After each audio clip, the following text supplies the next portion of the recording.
Beleza, galerinha, vamos lá. Essa é a parte 2 de processo, tá? Ficou faltando concluir essa parte dos estádios do processo lá da parte 1. Os processos tiveram que ter vários estádios criados porque quando a gente criou o ambiente multitarefa, né, que eu tenho vários processos sendo executados simultaneamente,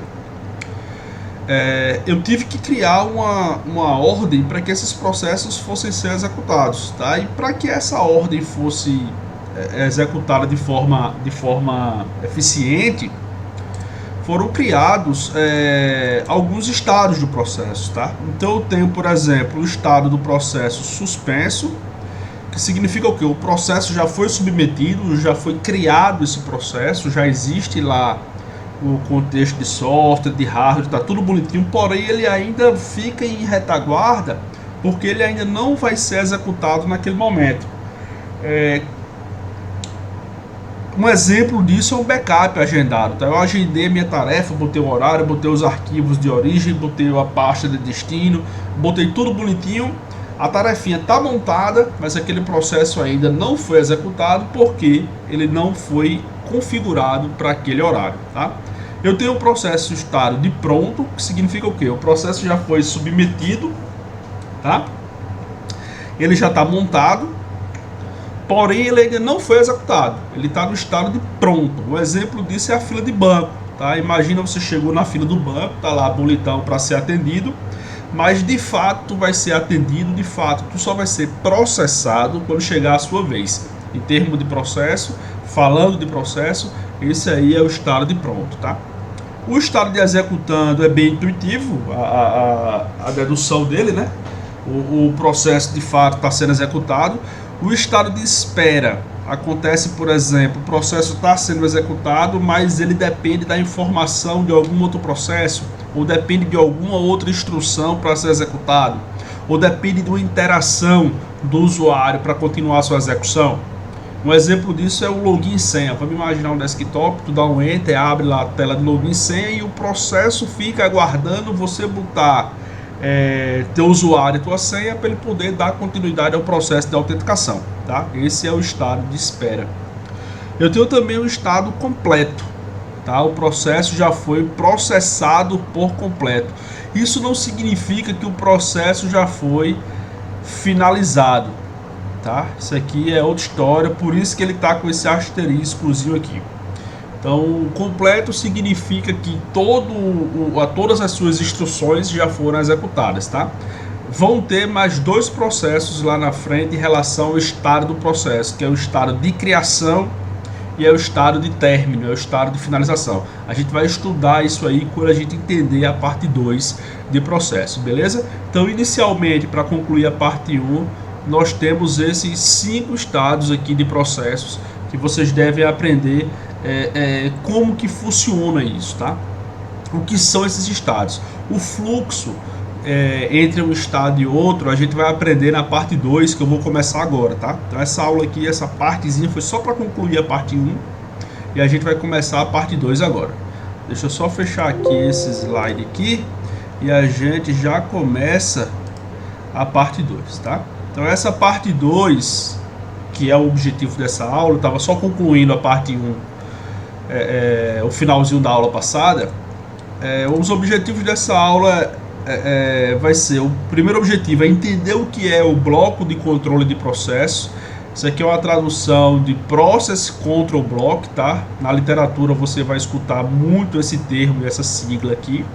Então tem que compreender as mudanças do estado de processo, saber que hora, o que faz um processo sair de um lado para o outro. Eu tenho que compreender a criação e a eliminação de processos, que são os outros dois estados que eu citei no começo dessa aula, tá? Então existe mais esses dois estados. A gente vai entender o que são processos CPU bound, que isso aí está relacionado ao comportamento do processo, tá? CPU bound e IO bound. Vou compreender o que são processos foreground e background, tá? E aí está mais relacionado à execução do processo, de como esse processo interage com o usuário. E aqui, para finalizar, a gente vai conhecer o que são os processos independentes e o que são os subprocessos, tá? Isso aqui, desculpa, isso aqui foi no começo da multiprogramação, tá? Criaram-se essas duas estruturas e a gente vai entender cada uma delas e vai entender quais os problemas delas e o que foi feito para resolver esses problemas, tá? Então o Process Control Block, o que é? Ele é uma estrutura, tá? É um módulo do sistema operacional que é responsável pela criação, pela implementação dos processos, tá? Então através desse carinha, desse Process Control Block, o PCB, tá? Que o sistema operacional vai manter as informações daqueles contextos lá que a gente estudou no final da aula passada. Contexto de hardware, contexto de software e espaço de endereçamento, tá?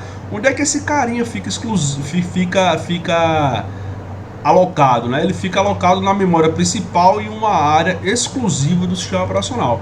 Então, quando eu estava criando meu ambiente multitarefa, eu tive que pegar a memória principal, né? E dividir esse cara em células. Lembra que a gente já estudou isso? O que acontece? Quando eu inicio o meu sistema operacional, isso aqui é a memória principal, tá? Então, quando eu inicio o meu sistema operacional, qualquer sistema operacional, de celular, de televisão, de qualquer coisa, eu vou pegar uma parte da memória principal, tá? E vou reservar para o sistema operacional. Então, essa parte aqui, ó, vai ficar toda reservada para os processos do sistema operacional. Os processos de usuário, os outros processos, vão estar nessa outra porção aqui da memória principal, tá? E o Process Control Block é um carinha que está alocado em uma dessas células reservadas para o sistema operacional, beleza? Se a gente der um PS aqui agora, a gente vai ver que eu tenho algumas informações do contexto de hardware aqui, né? Eu tenho o User ID, né? O ID do usuário, que no Linux o 0 é root, né? Então todos esses processos aqui foram iniciados pelo root. Eu tenho o meu Process ID, que é o número do meu processo. Eu tenho a prioridade, eu tenho o tempo de execução. Se eu quiser variar as opções daqui, eu vou conseguir ver quantos arquivos esses processos estão abertos. Outras informações eu consigo ver na medida que eu vou implementando outros parâmetros aqui no comando PS, tá? Então, de onde que o sistema operacional tira isso? De onde que o sistema operacional tira essas informações para me mostrar? Tira lá do Process Control Block, que montou a estrutura de cada um desses processos aqui, ó. Então, cada um desses processos, o Process Control Block montou o contexto de software, contexto de hardware e espaço de endereçamento para cada um desses caras aqui, beleza? E onde é que esse cara está aqui? Numa área da memória principal reservada para o sistema operacional, tranquilo? Ele não se mistura com os processos dos usuários, não, tá? Deixa eu ver se ele já está a tela aqui. Pronto, tá. Ele está nessa areazinha daqui. Ele é carregado junto com o sistema operacional. Ele é um módulo do sistema operacional. Ah, Denis, isso é igual para qualquer sistema operacional? Não. Na medida que o sistema operacional é desenvolvido, você vai ter que implementar o módulo de como gerenciar a memória. Então o Linux vai gerenciar do jeito, o Windows do outro, o iOS do outro, o sistema operacional da minha TV outro, o sistema operacional de um datashow outro. Então por aí vai, beleza? Então o Process Control Block ele informa algumas coisas em relação ao processo, tá? O nome do processo, prioridade, os registradores lá do processador que esse processo vai estar alocado, os limites de memória, número de arquivo aberto, estado do processo. Então tudo isso aqui vai estar naquela imagenzinha que a gente criou lá no final da aula passada, tá? Contexto de software, contexto de hardware e espaço de endereçamento. Então, o Process Control Block vai alimentar e manter essas informações aqui para o sistema operacional. Beleza? Carinha bem importante, a gente vai conseguir simular esse cara num simuladorzinho que eu vou mostrar para vocês depois. Então vamos lá, existem algumas mudanças de estado de processo, tá? Então, como eu comecei a ter vários processos sendo executados no mesmo momento, pelo mesmo processador, tá? Eu tive que criar algumas mudanças para que eu não tivesse todo mundo sendo executado ao mesmo tempo, e aí não ia ter processador que aguentasse, tá? Então eu tenho duas origens da mudança, ou pelo próprio processo, processo entra em estado de espera, o processo pausa, o processo finaliza, tá? Então o próprio processo pode fazer isso, ou pelo sistema operacional. O sistema operacional vai lá e mata aquele processo. Eu posso fazer isso também, tá? O próprio usuário pode ir lá e finalizar o processo, que é um evento involuntário, não é nativo das instruções do processo. Então tem alguns tipos de mudança, tá? Esses são os fluxos existentes. Eu tenho de pronto para execução, de execução para espera, de espera para pronto e de execução para pronto. Se você olhar aqui, vai ter um fluxo que não vai existir, tá? Eu não tenho o estado de espera para execução. O que isso quer dizer? Que todo o processo para ser executado, seja ele a primeira vez que está passando, seja ele esteja no seu primeiro ciclo de processamento ou no seu 10º ciclo de processamento, esse processo vai ter que ir para a fila de pronto, tá?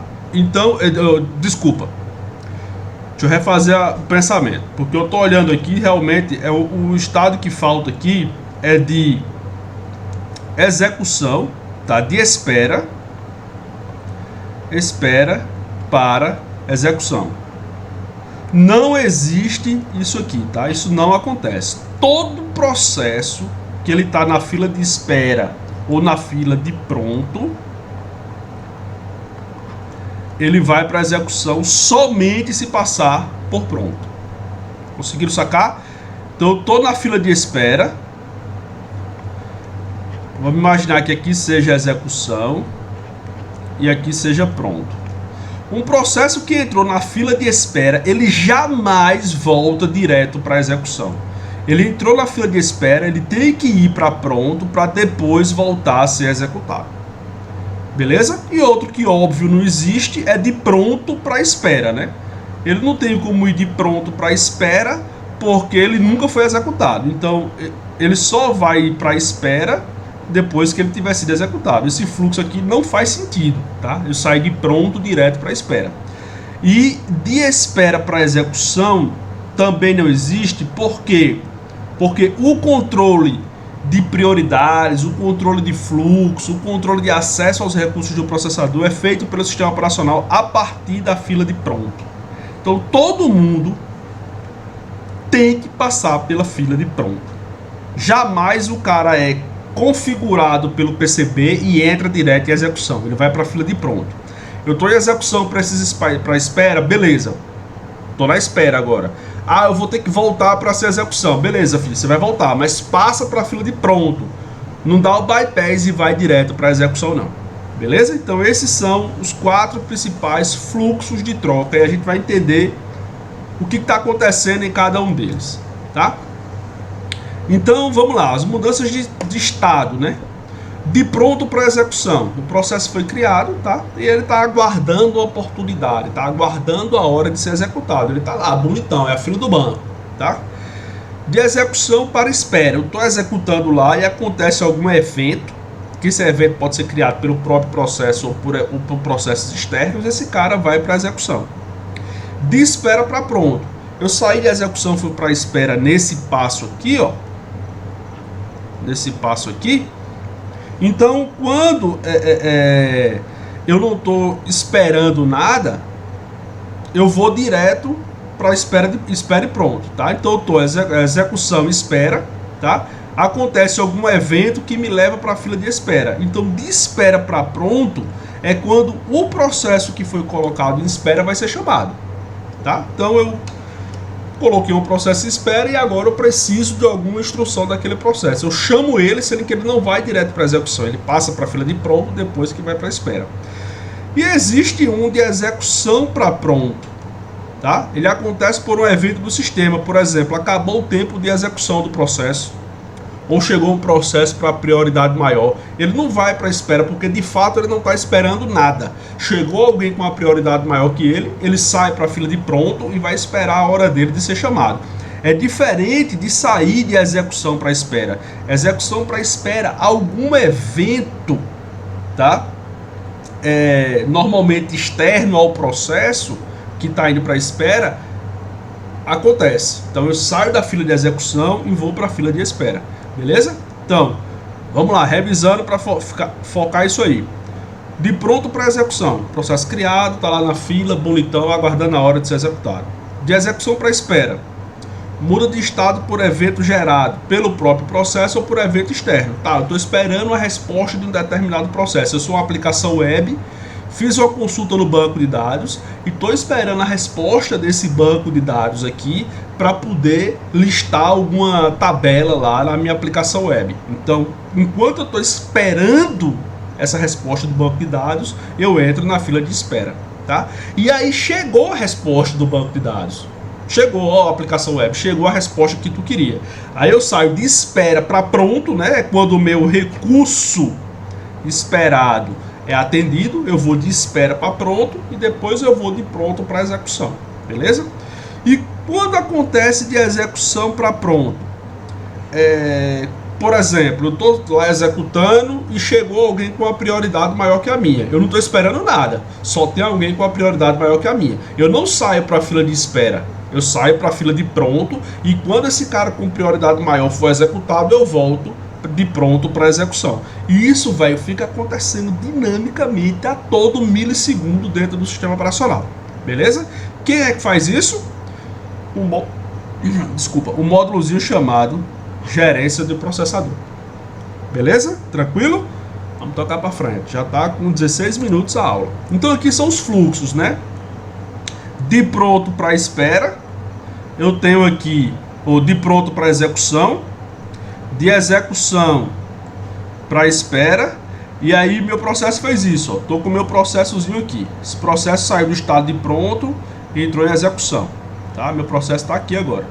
O processo está executando, aconteceu algum evento e ele vai sair do estado de execução e vai para o estado de espera. Quando esse evento, por exemplo, aquela aplicação web que consultou o banco de dados, receber a resposta, ele não volta direto para a execução não, tá? Ele vai ter que sair da fila de espera para a fila de pronto para depois ser executado. Então existem dois fluxos que não existem, tá? Não existem. Esse fluxo aqui de espera para execução, isso aqui não existe.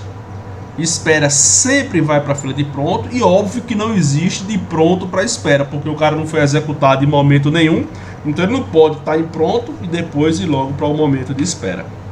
Beleza? Então esse fluxo aí, dê uma pausa no vídeo, vai e volte, mas entenda isso direitinho, leia o material, tem a parte do livro que pode auxiliar também. Vamos lá.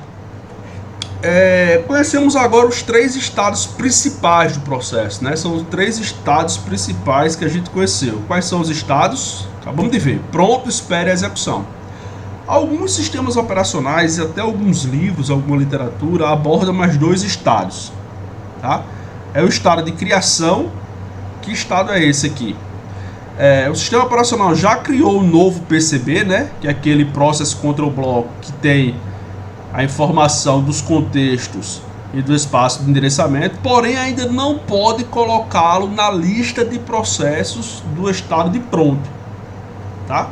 Eu criei o processo, mas ainda não vou colocar ele na lista. Por que que isso acontece?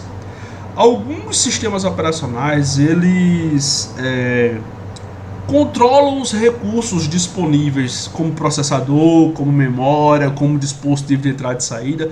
Ele controla isso de uma forma mais elaborada, e aí ele faz isso basicamente para ajuste de desempenho. Vamos supor, eu vou dizer o seguinte: eu não posso executar mais de 1000 processos simultâneos. Então, se chegou um processo 1001, tá? Esse cara aqui vai esperar um desses processos morrer para poder ir para a fila de pronto e entrar no fluxo de execução, beleza? Então esse é o estado chamado de criação. O processo está sendo criado, beleza? E eu tenho também um outro estado chamado de terminado. Que é terminado, o processo não terá mais nenhum recurso disponibilizado, eu não tenho mais memória, eu não tenho mais processador, eu não tenho mais nada, porém o PCB desse cara ainda existe. O esqueleto do processo ainda existe, tá? Então o sistema operacional pode recuperar informações desse cara. Entendeu? Imagina um Word aí. Isso aí funciona tipo um cache. Tá? Um processo que é executado constantemente, o sistema operacional pode escolher deixar esse PCB dele já pronto, porque na hora de eu ser executado, chamar esse cara de novo, eu não passo pelo processo de criação. Eu já pego aquele PCB e já posso abrir normalmente, tá? Mas o término do processo acontece basicamente em 3 razões. Tempo normal, término normal, o processo executou o que queria executar e vai ser finalizado. Eliminação por um outro processo, tá? Vamos imaginar que eu crio um processo lá, um script no Linux, que quando ele for ser executado, ele vai derrubar o processo do banco de dados, fazer o backup e depois levantar de novo. Então esse processo do banco de dados é encerrado por um outro processo, ou uma eliminação forçada por ausência de recurso. Meu processador está chapado, está em 100%, eu não estou conseguindo mais gerenciar a bodega, e eu vou ter que encerrar alguns caras aqui para que eu consiga dar uma sobrevida no meu sistema operacional. Basicamente, esses processos que serão encerrados serão processos de usuário, tá? Uma aplicação, alguma coisa desse tipo aí, um Word, um Chrome, já estão usando algum programa aí, já usaram. De repente esse cara fecha, o cara passou um espírito aqui agora, meu Deus do céu, e fechou o programa. É isso. Eu nunca vou, na ótica do sistema operacional, nunca vou me matar. Eu nunca vou matar um processo meu em detrimento de deixar um processo do usuário vivo. Então se exploda o processo do usuário, porque eu, o sistema operacional, tem que manter vivo, tem que ficar funcionando redondinho para que o computador continue funcionando. Então normalmente isso acontece, uma das possibilidades é a ausência de recursos para o processamento de vários processos. Beleza? Então tenho alguns tipos de processos, né? Eu tenho um processo CPU bound, tá? Isso aqui já são os tipos de processo, não são mais estados, são tipos de processo. E tem o processo I/O bound, tá? Qual que é a diferença básica entre um e outro? O processo CPU bound, ele passa mais tempo utilizando recursos do computador do que os recursos de entrada e saída, e o processo I/O bound, ele passa mais tempo utilizando recursos de entrada e saída ao invés do processador, tá? Então, por exemplo, um processo CPU bound, vamos imaginar aqueles cálculos malucos científicos, de pesquisas científicas, de aplicações científicas que precisa estar todo instante realizando cálculo, é um processo CPU bound. Um processo I/O bound, por exemplo, eu inicio um processo que vai dizer, ó, copia 6 GB daquele disco para aquele disco ali. Então, ele recebe essa instrução e já aciona os dispositivos de entrada e saída e vai pegar 6 GB do disco A e jogar esses 6 GB no disco B. Então ele passa mais tempo usando dispositivos de entrada e saída do que de fato sendo processado. Beleza? CPU bound, mais tempo na CPU do que interagindo com o dispositivo de entrada e saída. I/O bound, mais tempo interagindo com o dispositivo de entrada e saída do que com a própria CPU. Facinho, né? Tranquilo? Vamos lá. E aqui começa o show. Então quando os caras foram criar, velho, a multitarefa, né, multiprogramação, onde eu tenho vários processos sendo executados simultaneamente, os caras criaram 2 tipos de processo. Primeiro, processo independente é considerada a maneira mais simples de se implementar concorrência entre processos, tá? Eu tenho vários processos sendo executados simultaneamente. Não existe nenhum vínculo do processo criado com o processo criador. A gente vai ver onde esse termo processo criador se encaixa quando estivermos estudando agora no próximo slide sobre processo. Ah, por quê? Porque esse cara é independente, ele não depende de ninguém para continuar existindo. A criação de um novo processo independente, ele exige uma alocação de um novo PCB, então todo aquele lereado lá de montar um contexto de software, contexto de hardware, espaço de endereçamento, que é o processo de criação de um processo, cada processo independente vai ter que ter uma resenha dessa para ser criado. E cada processo independente vai ter um contexto de hardware alocado para ele, um contexto de software e um espaço de endereçamento. Se eu tiver 1000 processos, o processo de criação vai ser repetido 1000 vezes. Eu vou ter lá meus 1000 processos independentes. Beleza? Subprocesso. Subprocesso é o seguinte, eu tenho um processo pai, tá? Que é o processo A. e ele vai criar vários subprocessos, A1, A2, A3, e esse processo A2 pode criar A21, A22.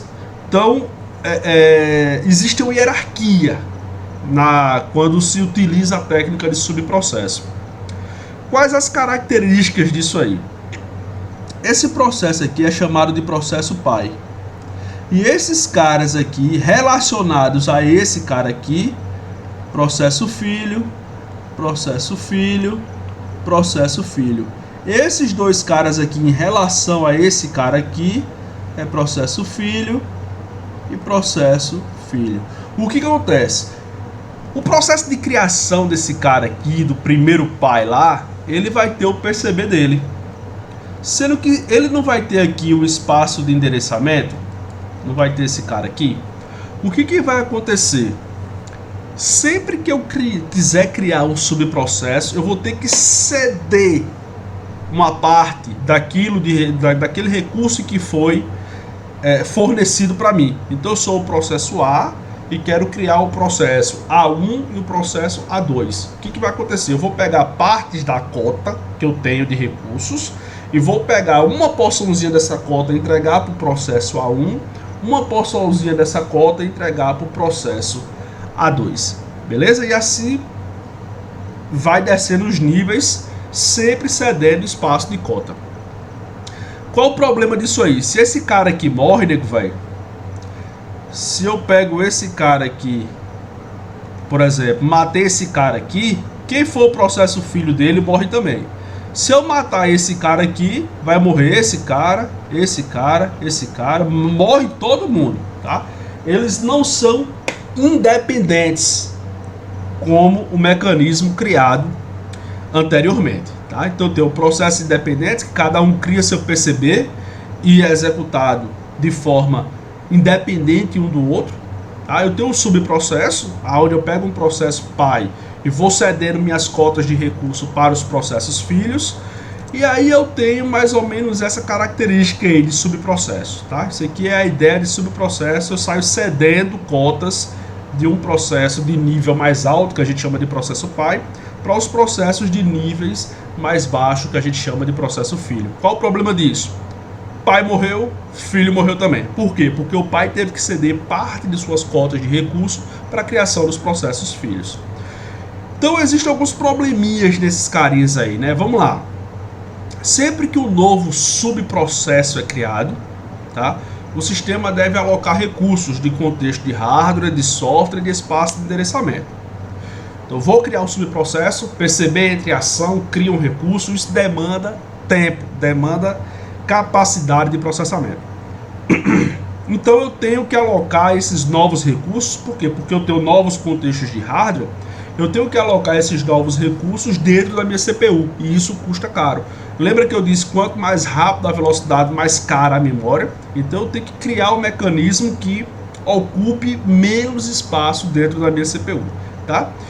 E desalocar os recursos que foram previamente alocados também custa tempo. Então eu reservei espaço da minha CPU para aqueles processos, eu vou ter que gerenciar esses espaços para quando esses processos terminarem de sua execução, eu tenho que limpar esses espaços para que entre outros processos. Então essa bagunça aí toda custa tempo de processamento, tá? E qual que é a bronca? Qual que é o desafio dos caras? Como foi que os caras resolveram isso e a partir dessa solução isso foi implementado em todos os sistemas operacionais modernos? Foram os carinhas chamados de threads, tá? Que é o assunto da nossa próxima aula. Então vocês conseguiram perceber que existe um problema entre processo independente e subprocesso. Os caras tiveram que desatar esse nó, que são justamente esses problemas que a gente está vendo na tela agora. Então como os caras resolveram isso? Resolveram com threads. E aí na próxima aula a gente vai entender direitinho como esses threads funcionam. E você pode implementar threads na tua aplicação em Java, pode implementar threads, eu não sei se faz em PHP, enfim. Eu de programação sou uma negação. mas eu já implementei threads em Java, por exemplo. No meu mestrado eu tive que implementar uma classe, função, sei lá qual é o nome que dá para aquela moléstia lá, em Java, e eu usei threads para acelerar no processamento que eu queria que a minha aplicação tivesse. Beleza? Então aqui a gente encerra a nossa aula.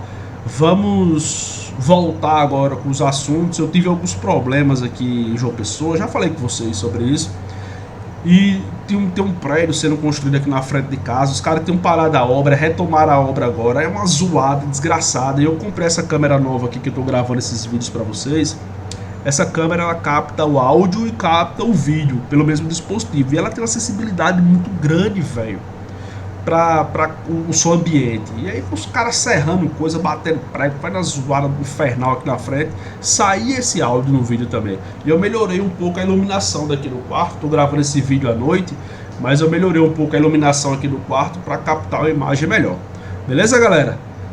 Deus abençoe, se cuidem, que tudo vai dar certo e a gente vai se encontrar aí para jogar uma conversa fora massa dentro de sala de aula. Tranquilo, negada? Abraço, vou compilar o vídeo agora e mando para vocês e posto o link. Abraço, até a próxima.